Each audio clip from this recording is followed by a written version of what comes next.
everyone, welcome to Krish Talks. Calicut university FIUGP third sem സ്റ്റുഡൻസിൻ്റെ business റെഗുലേഷൻസിൻ്റെ chapter 5 ആണ് നമ്മൾ ഈ ഒരു വീഡിയോയിൽ ഡിസ്കസ് ചെയ്യാനായിട്ട് പോകുന്നത്. Capacity to contract. അപ്പോൾ 1 to 4 ചാപ്റ്റേഴ്സ് നമ്മൾ ഓൾറെഡി അപ്ലോഡ് ചെയ്തിട്ടുണ്ട്. അപ്പോൾ വീഡിയോസ് കാണാത്ത കുട്ടികളാണെങ്കിൽ പ്ലേലിസ്റ്റിൻ്റെ ലിങ്ക് ഞാൻ താഴെ കൊടുക്കാം. അതേപോലെ തന്നെ നമ്മുടെ ചാനൽ ഇതുവരെ സബ്സ്ക്രൈബ് ചെയ്യാത്ത കുട്ടികളുണ്ടെങ്കിൽ ഒന്ന് സബ്സ്ക്രൈബ് കൂടി ചെയ്തേക്കാം. ഈ ഒരു ചാപ്റ്റർ 5 എന്ന് പറയുന്നത് കപ്പാസിറ്റി ടു കോൺട്രാക്റ്റ് ആണ്. നമ്മൾ രണ്ടാമത്തെ ചാപ്റ്ററിൽ പഠിച്ചിട്ടുണ്ടായിരുന്നു, ഏതൊരു കോൺട്രാക്റ്റിലും എൻ്റർ ആവണമെന്നുണ്ടെങ്കിൽ ആ വ്യക്തിക്ക് കപ്പാസിറ്റി ഉണ്ടായിരിക്കണം. കപ്പാസിറ്റി എന്ന് വെച്ച് കഴിഞ്ഞാൽ സെർട്ടൻ കാര്യങ്ങൾ ഫുൾഫിൽ ചെയ്താൽ മാത്രമേ ആ ആൾക്ക് കോൺട്രാക്റ്റിൽ എൻ്റർ ആവാനായിട്ട് സാധിക്കുള്ളൂ.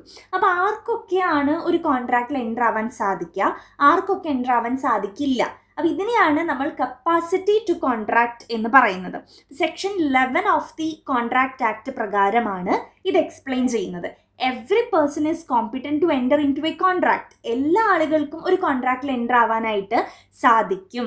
പക്ഷേ if he has attained the age of majority according to the law to which he is subject, അതായത് ആ വ്യക്തി അടങ്ങുന്ന കോൺട്രാക്റ്റിൽ അദ്ദേഹം മേജർ ആയിട്ടുള്ള ഒരാളാവണം. മേജർ എന്ന് പറഞ്ഞ ഏജ് ഓഫ് മെജോറിറ്റി എന്ന് പറഞ്ഞു കഴിഞ്ഞാൽ എബവ് 18 years, 18 വയസ്സിന് മുകളിലുള്ള വ്യക്തി ആയിരിക്കണം. അപ്പം അതാണ് ഒന്നാമത്തതായിട്ട് പറയുന്നത്. ഇനി രണ്ടാമത് ഇതിൽ പറയുന്നത് എന്താണ്? And who is of sound mind. Sound മൈൻഡുള്ള വ്യക്തി ആയിരിക്കണം. സൗണ്ട് മൈൻഡ് എന്ന് വെച്ച് കഴിഞ്ഞാൽ യാതൊരു തരത്തിലുള്ള ബുദ്ധി പ്രശ്നങ്ങളോ ഒന്നുമില്ലാത്ത ഒരു വ്യക്തിനെയാണ്, പെർഫെക്റ്റ് ആയിട്ടുള്ള ഒരാളെയാണ് നമ്മൾ സൗണ്ട് മൈൻഡ് എന്ന് പറയുക. അപ്പം അങ്ങനെയുള്ള ഒരാളായിരിക്കണം. and is not disqualified from contracting by any law to which he is subject. അതേപോലെ തന്നെ not disqualified from contracting by any law, അതായത് നിയമം ഡിസ്ക്വാളിഫൈ ചെയ്യാത്ത ഒരാളായിരിക്കണം. നിയമം ഡിസ്ക്വാളിഫൈ ചെയ്തിട്ടുള്ള ആളുകൾ എന്ന് പറയുന്നത് കോൺവിക്റ്റ്, ക്രിമിനൽസിനെയൊക്കെയാണ് നിയമം തന്നെ ഡിസ്ക്വാളിഫൈ ചെയ്തിട്ടുള്ളത്. അപ്പം അങ്ങനെ കുറ്റവാളികൾക്കൊന്നും ഒരു കോൺട്രാക്റ്റിൽ ഏർപ്പെടാനായിട്ട് പറ്റില്ല. അപ്പം ഇങ്ങനെ 3 വിഭാഗം ആൾക്കാർ ഏജ് ഓഫ് മെജോറിറ്റി ആയിട്ടുണ്ടാവണം, അതായത് എബവ് 18 ആണ് കേട്ടോ, എബവ് 18. ഇനി സൗണ്ട് മൈൻഡുള്ള ഒരാളായിരിക്കണം, ദെൻ നമ്മുടെ ലോ ഡിസ്ക്വാളിഫൈ ചെയ്യാത്ത ഒരാളായിരിക്കണം. ഇങ്ങനെയുള്ള 3 ആളുകൾക്ക് മാത്രമാണ് ഒരു കോൺട്രാക്റ്റിൽ എൻ്റർ ആവാനായിട്ട് സാധിക്കുക. അതായത് ഇത്രയും നമ്മൾ എന്ത് ചെയ്തിട്ടുണ്ടാവണം, ഫുൾഫിൽ ചെയ്തിട്ടുണ്ടാവണം. അപ്പോൾ അതാണ് കപ്പാസിറ്റി ടു കോൺട്രാക്ട് എന്ന് പറയുന്നത്. അല്ലാത്തവർക്ക്, ഇതിൻ്റെ നേരെ ഓപ്പോസിറ്റ് ആയിട്ടുള്ള ആളുകൾ, അതായത് ഇതിൻ്റെ നേരെ ഓപ്പോസിറ്റ് എന്ന് പറയുമ്പോൾ ആരായിരിക്കും? ഏജ് ഓഫ് മെജോറിറ്റി, മേജറിൻ്റെ ഓപ്പോസിറ്റ് വരെ മൈനർ ആയിട്ടുള്ള ആളുകൾ, അതായത് ബിലോ 18 ആയിട്ടുള്ള ആളുകൾക്ക് കോൺട്രാക്റ്റിൽ എൻ്റർ ആവാൻ സാധിക്കില്ല. ദെൻ സൗണ്ട് മൈൻഡിൻ്റെ ഓപ്പോസിറ്റ് വരിക അൺസൗണ്ട് മൈൻഡ്. അൺസൗണ്ട് മൈൻഡ് ആയിട്ടുള്ള ആളുകൾ, അതായത് ബുദ്ധിക്ക് എന്തെങ്കിലും മാനസികമായിട്ട് എന്തെങ്കിലും പ്രശ്നങ്ങളുള്ള ആളുകൾ. Then persons disqualified from law, അതായത് എന്താണ്, നിയമം ഡിസ്ക്വാളിഫൈ ചെയ്തിട്ടുള്ള ആളുകൾ. അപ്പോൾ അവർക്കൊന്നും എന്തിൽ ഏർപ്പെടാൻ പറ്റില്ല എന്നാണ് പറയുന്നത്, ഒരു കോൺട്രാക്റ്റിൽ എൻ്റർ ആവാനായിട്ട് സാധിക്കില്ല. ഇനി ഇതിൽ അടുത്തൊരു ഇപ്പം നമ്മൾ ഈ പറഞ്ഞ കാര്യം തന്നെ ഇവിടെ സെപ്പറേറ്റ് ചെയ്ത് കൊടുത്തിട്ടുണ്ട്. ആർക്കൊക്കെയാണ് എൻ്റർ ആവാൻ സാധിക്കും? മേജർ ആയിട്ടുള്ള ആൾ, സൗണ്ട് മൈൻഡുള്ള ആൾ, നോട്ട് ഡിസ്ക്വാളിഫൈഡ് ആയിട്ടുള്ള ആളുകൾ. ദെൻ ആർക്കൊക്കെ എൻ്റർ ആവാൻ സാധിക്കില്ല? Minors, persons of unsound mind, disqualified by law ആയിട്ടുള്ള ആളുകൾക്ക് എൻ്റർ ആവാൻ സാധിക്കില്ല. ഇനി വീണ്ടും ഇവരെ ഓരോരുത്തരെയും നമ്മൾ എക്സ്പ്ലെയിൻ ചെയ്ത് നോക്കാൻ പോവാണ്. ആദ്യത്തെ വരുന്നത് മൈനേഴ്സ് ആണ്. A minor is a person who has not attain the age of majority. Majority ആവാത്ത, അതായത് 18 ആവാത്ത ആളുകളെയാണ് നമ്മൾ മൈനേഴ്സ് എന്ന് പറയുന്നത്. So according to the Indian majority act 1875 പ്രകാരം ഒരു മൈനർക്ക് ഒരു കോൺട്രാക്റ്റിൽ എൻ്റർ ആവാനായിട്ട് സാധിക്കില്ല. ആൻഡ് മൈനർ ആരാന്ന് ചോദിച്ചു കഴിഞ്ഞാൽ, minor is one who has not completed his or her 18th year of age. അങ്ങനെയുള്ളവരെയാണ്, 18 വയസ്സ് തികയാത്തവരെയാണ് നമ്മൾ മൈനർ എന്ന് വിളിക്കുന്നത്. ദെൻ നെക്സ്റ്റ്, ഈ rules governing judicial philosophy as to minors ഒന്നും നോക്കിയില്ലെങ്കിലും പ്രശ്നമില്ല. ദെൻ ഇത് അടുത്തത്, ഇത് ഇമ്പോർട്ടൻ്റ് ആണ്. Position of agreements by a minor. അതായത് ഇപ്പം നമ്മൾ മൈനറായിട്ടൊരു കോൺട്രാക്റ്റിൽ ഏർപ്പെട്ടു എന്ന് വിചാരിക്കുക. അങ്ങനെ ഏർപ്പെട്ട് കഴിഞ്ഞാൽ പിന്നെ ആ കോൺട്രാക്റ്റ് എന്തായി മാറും എന്നുള്ളതാണ് നോക്കാനായിട്ട് പോകുന്നത്, കോൺട്രാക്ട് ഓർ എഗ്രിമെൻറ്റ്. അപ്പം മൈനറാണ് ഇതിലെ കോൺട്രാക്റ്റിൽ ഏർപ്പെടുന്ന വ്യക്തി എന്നുണ്ടെങ്കിൽ an agreement with a minor is void അബ് ഇനീഷ്യോ. ഇത് ഞാൻ മുന്നത്തെ ചാപ്റ്ററിൽ നിങ്ങൾക്ക് എക്സ്പ്ലെയിൻ ചെയ്ത് തന്നിട്ടുണ്ടായിരുന്നു വോയിഡ് അബ് ഇനീഷ്യോ എന്താണെന്നുള്ളത്. വളരെ ഇമ്പോർട്ടൻ്റ് ആയിട്ടുള്ള ഒരു ടേമാണ്. ഇത് മാത്രമായിട്ടൊക്കെ നമ്മുടെ അടുത്ത് എക്സാമിന് ചോദിച്ചിട്ടുണ്ട്. വോയിഡ് അബ് ഇനീഷ്യോ എന്ന് വെച്ച് കഴിഞ്ഞാൽ അതിൻ്റെ മീനിങ് വരിക ഫ്രം ദ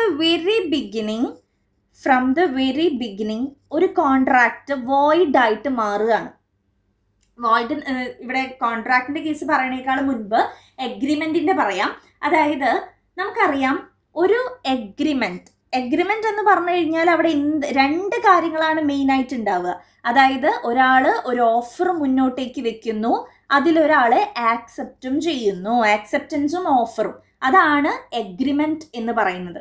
ഇത്തരത്തിൽ അതായത് ഇപ്പോൾ ഫോർ എക്സാമ്പിൾ ഞാനിപ്പോൾ ഒരു കുട്ടിയുടെ അടുത്ത് പറയാണ് എൻ്റെ വണ്ടി വിൽക്കാനുണ്ട്, 1,00,000 രൂപയ്ക്ക് എൻ്റെ വണ്ടി വിൽക്കാനുണ്ട് എന്നുള്ളൊരു ഓഫർ ഞാൻ മുന്നോട്ടേക്ക് വെച്ചു. അപ്പോൾ ആ ഒരു കുട്ടി അത് ആക്സെപ്റ്റ് ചെയ്തു. ശരി, 1,00,000 രൂപ ഞാൻ തരാം, ഞാൻ വണ്ടി വാങ്ങാം എന്ന് ആക്സെപ്റ്റ് ചെയ്യുകയാണ് ചെയ്യുന്നത്. ഇതിനെയാണ് നമ്മൾ എഗ്രിമെന്റ് എന്ന് പറയുക. ദെൻ ഇതിൽ ലോ കൂടി കടന്നു വരുവാണെങ്കിൽ, അതായത് നിയമം കൂടി കടന്നു വരുവാണെങ്കിൽ, എന്തെങ്കിലും എഗ്രിമെന്റ് എഴുതി അത് സൈൻ ചെയ്ത് അങ്ങനെയുള്ള രീതിയിൽ അതൊരു നമുക്ക് കോടതിയിൽ എന്തെങ്കിലും ഇഷ്യൂസ് വന്നു കഴിഞ്ഞാൽ നമുക്ക് കോടതിയുമായിട്ട് മുന്നോട്ട് പോകാൻ പറ്റുന്ന രീതിയിലുള്ള എൻഫോഴ്സിബിൾ ബൈ ലോ എന്ന് നമ്മൾ പഠിച്ചിട്ടുണ്ട്. അപ്പോൾ അങ്ങനെ നിയമവുമായിട്ട് മുന്നോട്ടേക്ക് കൊണ്ടുപോകാൻ പറ്റുന്ന രീതിയിൽ അത് മാറിക്കഴിഞ്ഞാൽ, that means agreement plus law ആയിക്കഴിഞ്ഞാൽ അതെന്തായി, കോൺട്രാക്റ്റ് ആയിട്ട് മാറി. അപ്പോഴാണ് അതൊരു കോൺട്രാക്റ്റ് ആയിട്ട് മാറുന്നത്.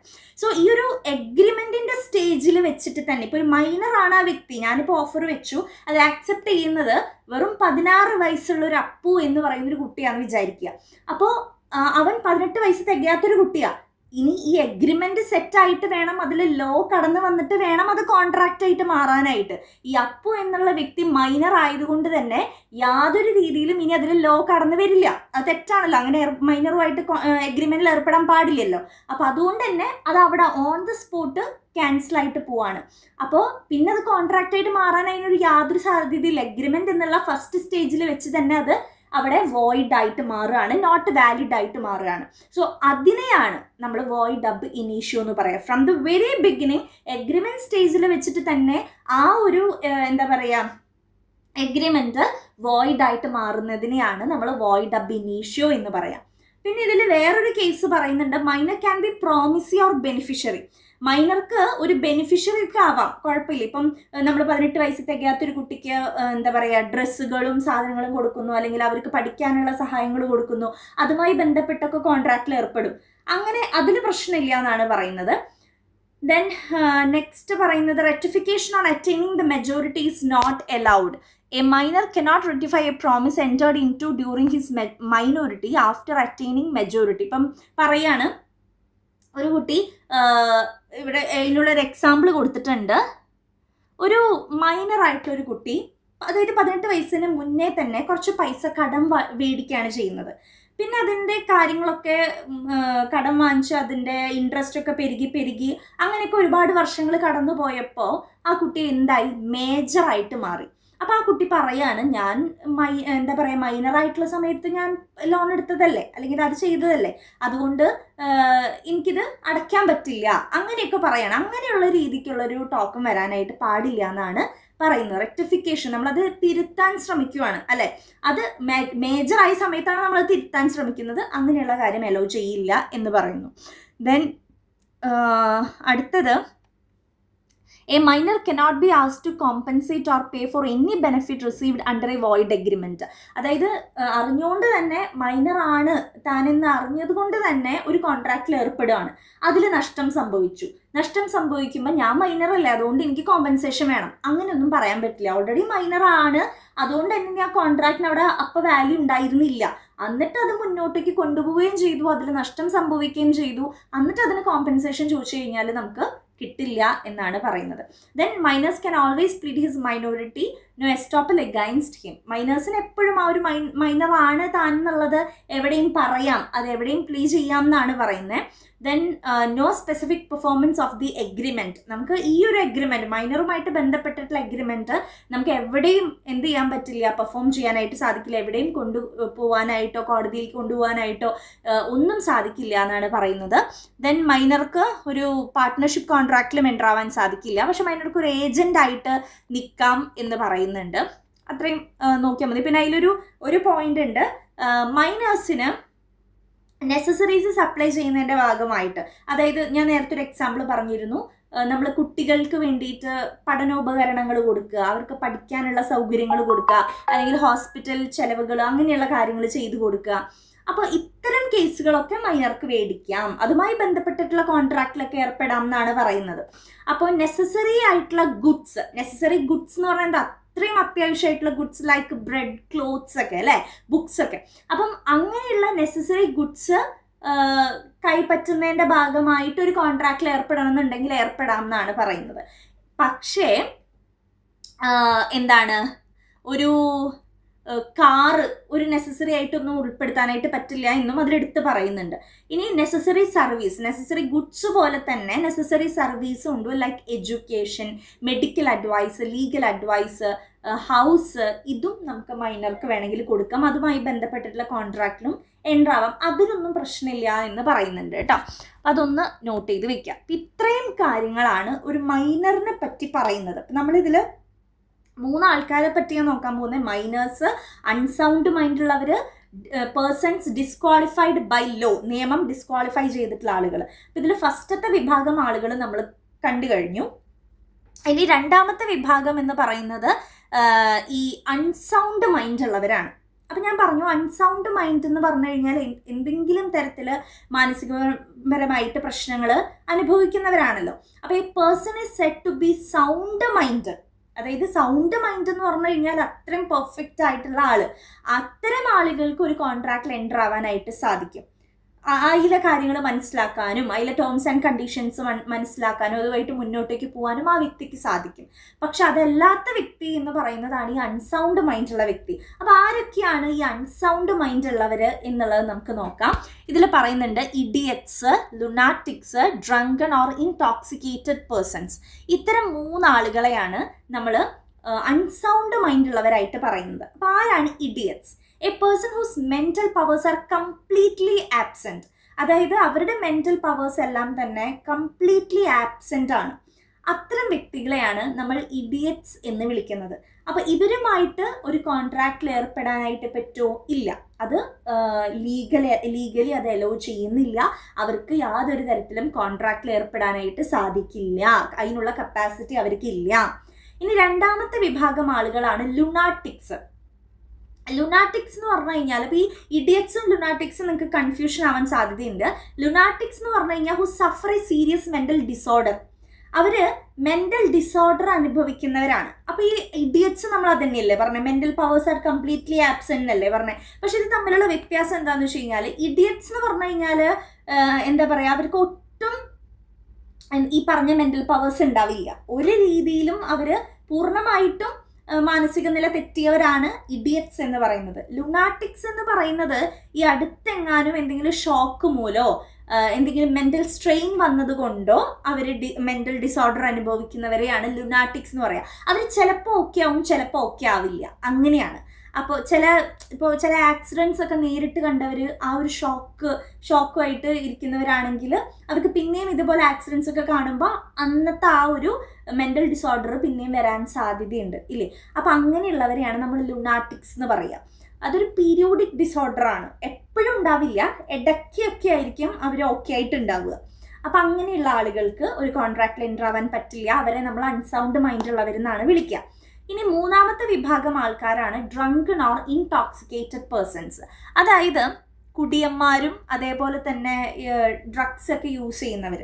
അപ്പോൾ ഇത് വല്ലപ്പോഴും കുടിക്കുന്നവരല്ല പറയണേ, കുടിയന്മാരൊക്കെ ഉണ്ടല്ലോ, ഫുൾ ടൈം ഇങ്ങനെ കുടിച്ച് നടക്കുന്നവരും ഡ്രഗ്സ് യൂസ് ചെയ്ത് നടക്കുന്നവരെയാണ് അവിടെ പറയുന്നത്. അപ്പം അത്തരം ആളുകൾക്കും ഒരു കോൺട്രാക്റ്റിൽ എൻ്റർ ആവാൻ സാധിക്കില്ല. അപ്പോൾ ഈ 3 വിഭാഗം ആളുകളെയാണ് നമ്മൾ അൺസൗണ്ട് മൈൻഡ് ഉള്ളവർ എന്ന് വിളിക്കുന്നത്. ഇനി next persons disqualified by laws, അതായത് നിയമം തന്നെ ഡിസ്ക്വാളിഫൈ ചെയ്തിട്ടുള്ള ആളുകളെയാണ് ഇവിടെ പറയുന്നത്. അതിൽ ഫസ്റ്റ് വൺ എന്ന് പറയുന്നത് ഏലിയൻ എനിമീസ് ആണ്. അതായത് a person who is not a citizen of India is called an alien. അതായത് നമ്മുടെ ഇന്ത്യയുമായിട്ട് ശത്രുതയിലൊക്കെ നിൽക്കുന്ന രാജ്യങ്ങളുണ്ട്. ഇപ്പോൾ ഫോർ എക്സാമ്പിൾ പാകിസ്ഥാൻ. ഇപ്പം നമ്മൾ പാകിസ്ഥാനിലെ ഒരാളെ നമ്മൾ ഏലിയൻ എനിമി എന്നാണ് വിളിക്കുക. ഇപ്പം ഇന്ത്യയുമായിട്ട് ഫ്രണ്ടായിട്ട് നിൽക്കുന്ന ഒരു രാജ്യം ഉണ്ടാവുമല്ലോ. ഇപ്പം ചൈന എടുക്കണേന്ന് വെച്ച് കഴിഞ്ഞാൽ ആ ചൈനത്തെ ആളുകളെ നമ്മൾ ഏലിയൻ ഫ്രണ്ട് എന്നാണ് വിളിക്കുക. അപ്പം നമ്മുടെ ഇന്ത്യയുമായിട്ട് ശത്രുപക്ഷത്ത് നിൽക്കുന്ന രാജ്യക്കാരുമായിട്ട് നമ്മൾ യാതൊരു തരത്തിലും കോൺട്രാക്റ്റിൽ ഏർപ്പെടാൻ പാടില്ല. അത് നമ്മുടെ ഇന്ത്യൻ റിപ്പബ്ലിക്കിന് തന്നെ എതിരാണ് എന്നാണ് പറയുന്നത്. മനസ്സിലായി? അപ്പം നമ്മുടെ രാജ്യവുമായിട്ട് പ്രശ്നത്തിൽ നിൽക്കുന്ന എനിമി സൈഡിൽ നിൽക്കുന്ന രാജ്യത്തെ ആളുകളെയാണ് ഇവിടെ ഏലിയൻ എനിമീസ് എന്ന് വിളിക്കുന്നത്. ഇനി അടുത്തത് ഫോറിൻ സവോറിയൻസും അംബാസഡേഴ്സും. അപ്പോൾ ഫോറിൻ സ്റ്റേറ്റിലുള്ള അവരുടെ റെപ്രസെൻറ്റേറ്റീവ്സ് ഉണ്ടല്ലോ, representatives of a foreign state or ambassadors, അവരുമായിട്ടും നമ്മൾ യാതൊരു തരത്തിലും കോൺട്രാക്റ്റിൽ ഏർപ്പെടാൻ പാടില്ല എന്ന് പറയുന്നു. പിന്നെ കോൺവിക്റ്റ്, കുറ്റവാളികൾ, അങ്ങനെയുള്ള കുറ്റവാളികളെയൊക്കെ, അതായത് ജയിൽ ശിക്ഷയൊക്കെ അനുഭവിക്കുന്നവരൊക്കെ ഉണ്ട്, ഇംപ്രിസൺമെൻ്റ് ഒക്കെ. അപ്പം അങ്ങനെയുള്ള കുറ്റവാളികളുമായിട്ട് നമ്മൾ കോൺട്രാക്റ്റിൽ ഏർപ്പെടാൻ പാടില്ല. അവരെ നിയമം തന്നെ ഡിസ്ക്വാളിഫൈ ചെയ്തിട്ടുള്ള ആളുകളാണ്. ദെൻ ഇനി നെക്സ്റ്റ് പറയുന്നുണ്ട് പ്രൊഫഷണൽ പേഴ്സൺസ്.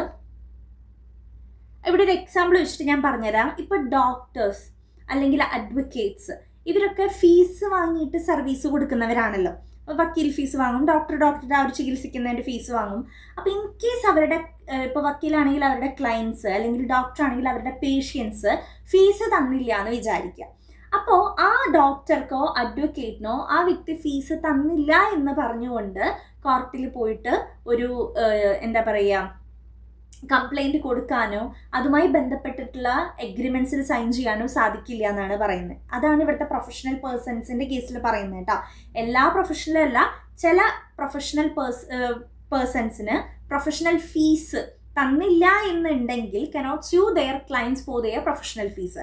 ആ ഫീസ് തന്നില്ല എന്നും പറഞ്ഞിട്ട് ക്ലയൻസിൻ്റെ പേരിൽ കേസ് കൊടുക്കാനോ കാര്യങ്ങൾക്കോ പറ്റില്ല. അപ്പോൾ ഇവിടെ കേസ് കൊടുക്കാൻ പറ്റില്ല എന്ന് പറയണം. അപ്പോൾ അതെങ്ങനെ ഒരു എഗ്രിമെൻ്റ് ആവാന്ന് ചോദിച്ചു കഴിഞ്ഞാൽ, ഈ കേസുമായി ബന്ധപ്പെട്ട് നമ്മളൊരു ഫയൽ ഓപ്പൺ ചെയ്ത് കഴിഞ്ഞാൽ രണ്ട് കൂട്ടരും അവിടെ, അതായത് കേസ് കൊടുക്കുന്ന ആളും അതിൽ കുറ്റവാളിയാണ് എന്ന് പറയുന്ന ആളും തമ്മിലൊരു കോൺട്രാക്റ്റ് അവിടെ നിയമപ്രകാരം രൂപപ്പെടുകയാണ് ചെയ്യുന്നത്. അങ്ങനെ നിയമപ്രകാരം രൂപപ്പെടുന്ന കോൺട്രാക്റ്റുകളെ ക്വാസി കോൺട്രാക്റ്റ് എന്നാണ് വിളിക്കുക എന്നൊക്കെ ഞാൻ പറഞ്ഞു തന്നിട്ടുണ്ടായിരുന്നു. അപ്പം അതാണ് ഇവിടെ വന്നിരിക്കുന്നത് കേട്ടോ. അപ്പോൾ അതൊരു ടൈപ്പ് ഓഫ് കോൺട്രാക്റ്റ് തന്നെയാണ്. നമ്മൾ ഈ കോടതിയിൽ പോയിട്ട് സ്യൂ ചെയ്യുന്നത്, കേസ് കൊടുക്കുന്നതൊക്കെ അതാണ് ഇവിടെ പറയുന്നത്. അപ്പോൾ അതൊക്കെ നിയമം ഡിസ്ക്വാളിഫൈ ചെയ്തിട്ടുള്ള കാര്യങ്ങളാണ്. ദെൻ അതേപോലെ തന്നെ ലാസ്റ്റ് വണ്ണാണ് ഇതിലെ ഇൻസോൾവെൻസ് എന്ന് പറയുന്നത്. ഇൻസോൾവെൻറ്റ് എന്ന് പറഞ്ഞു കഴിഞ്ഞാൽ കംപ്ലീറ്റ്ലി പാപ്പരായ വ്യക്തിനെയാണ് നമ്മൾ ഇൻസോൾവെൻറ്റ് എന്ന് പറയുക. അപ്പം അങ്ങനെ ഒരു രൂപ പോലും എടുക്കാൻ ഇല്ലാത്ത, അങ്ങനെ പാപ്പരായിട്ടുള്ള ആളുകളുടെ എന്തെങ്കിലും വസ്തുവകകളൊക്കെ കണ്ടുപിടിക്കാനായിട്ട് ഒരു ഒഫീഷ്യൽ അസൈനീനെ ഗവൺമെൻറ് തന്നെ ഏർപ്പാടാക്കും എന്നാണ് പറയുന്നത്. അപ്പോൾ പിന്നീട് ആ ആളുമായിട്ട്, ഇൻസോൾവെൻറ്റുമായിട്ട് യാതൊരു തരത്തിലുള്ള കോൺട്രാക്റ്റോ കാര്യങ്ങളോ ഏർപ്പെടാനായിട്ട് പറ്റില്ല. പിന്നെ ഈ ഒഫീഷ്യൽ അസൈനിയാണ് ആളുടെ പ്രോപ്പർട്ടി കാര്യങ്ങളൊക്കെ കണ്ടെത്തിയിട്ട് കടങ്ങളൊക്കെ ഉണ്ടെങ്കിൽ അതൊക്കെ വീട്ടിൽ കൊടുക്കുന്നത് ഈ ഒഫീഷ്യൽ അസൈനി ആയിരിക്കും. യെസ്, ലാസ്റ്റ് വൺ അല്ല, അതിൽ 2 കൂടി ഉണ്ട്.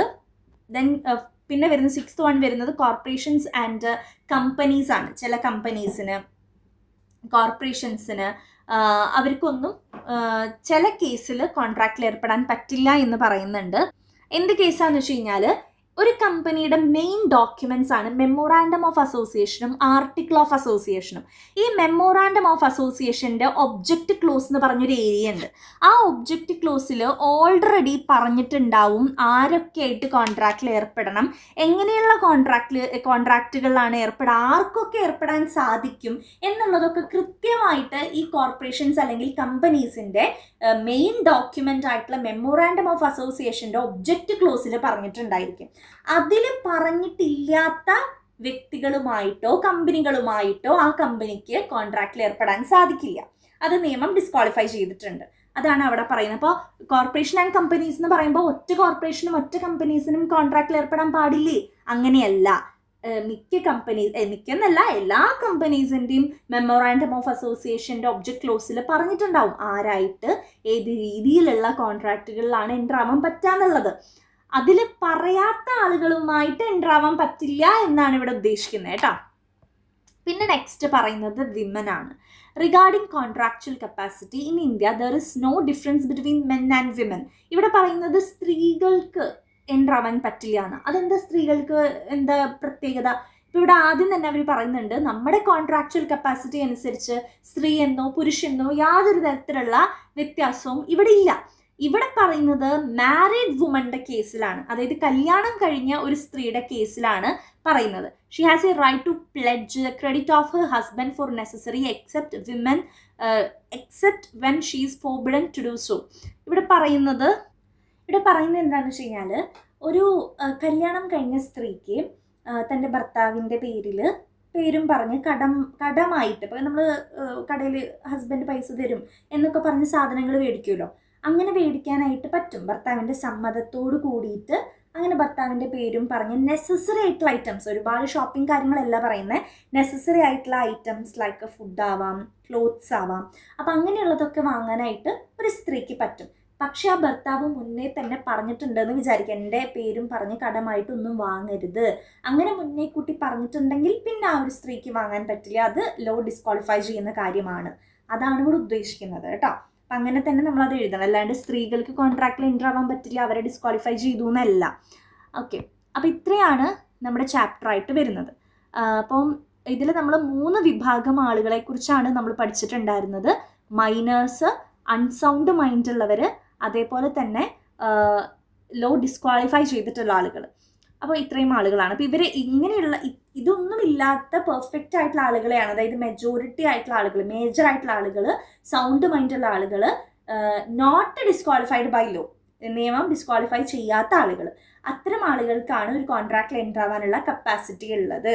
ഇതാണ് ഈ ഒരു ചാപ്റ്ററിൽ പറയുന്ന കാര്യങ്ങൾ കേട്ടോ. അപ്പോൾ ഇത്രയേ ഉള്ളൂ. അടുത്ത ചാപ്റ്റർ നമ്മൾ വേഗം അപ്ലോഡ് ചെയ്യുന്നതായിരിക്കും. നമ്മുടെ ചാനൽ ഇതുവരെയും സബ്സ്ക്രൈബ് ചെയ്യാത്തവരുണ്ടെങ്കിൽ സബ്സ്ക്രൈബ് കൂടി ചെയ്തേക്കാം. So all the very best. Thank you.